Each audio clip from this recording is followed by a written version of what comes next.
Hello and a very good morning, dear. Hope you all are well and enjoying your classes.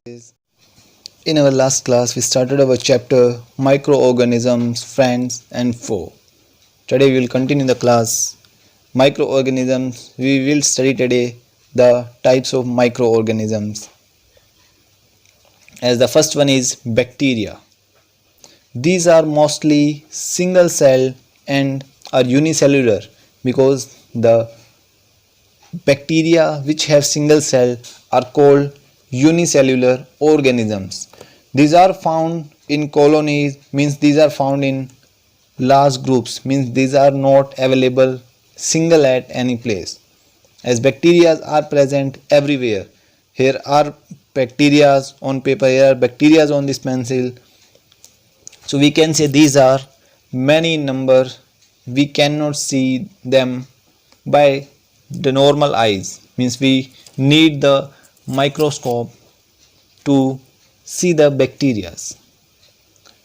Their shape may be spherical, means round shape, rod shaped means straight, spiral means they can be like a spiral. The next is fungi, mostly looks like plants, but chlorophyll is absent in them. The fungi are normally green in color. The example is yeast. The yeast fungi is used for the production of alcohol, as the mushroom is also a fungi which we use as a food. The another example of fungi is mold, as if we keep the bread for 1 to 2 days, there is a green colored pigment comes on the bread. So we say that the bread is spoiled. So it is due to the molding, means the bread spoil is done by the mold fungi.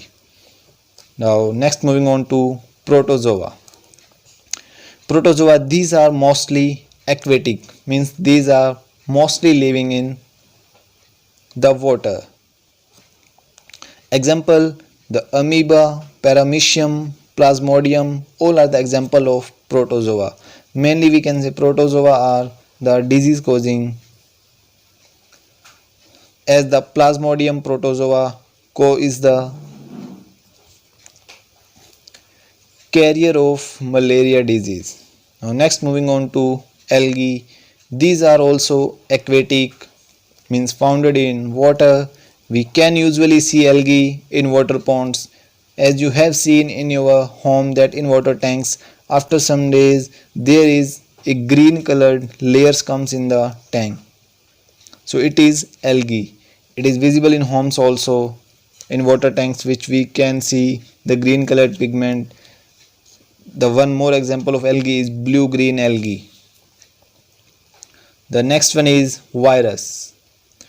These lie on the borderline of living and non-living.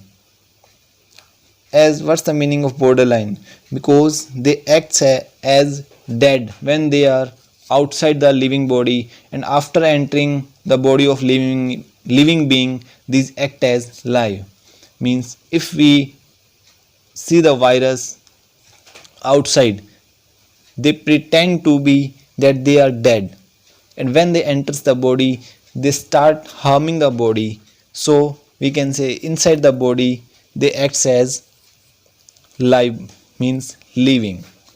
The examples are rabidovirus, means the dog biting. If the dog has biting is done, then there is a chances of transfer of rabidovirus.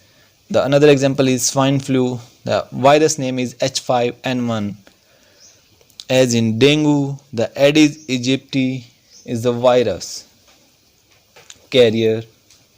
Now next, moving on to disease classification. The disease can be classified into two categories. The first one is communicable, the another is non-communicable. The communicable disease. These spread by one person to another by handshaking or talking with infected person. Means if we come in contact with the person, if the disease transfer, the disease can be called communicable. Examples are common cold and cough.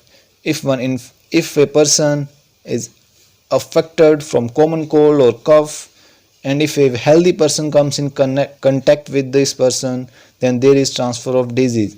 So these type of disease are called communicable. The another is non-communicable disease, as they do not spread from one person to another by simple contact with infected person. Example, the TB, cholera and heart attack. These are non-communicable disease because these are not transferred from one person to another by simple contact. Two questions are there. Differentiate between communicable and non-communicable disease. So it's all about today's class.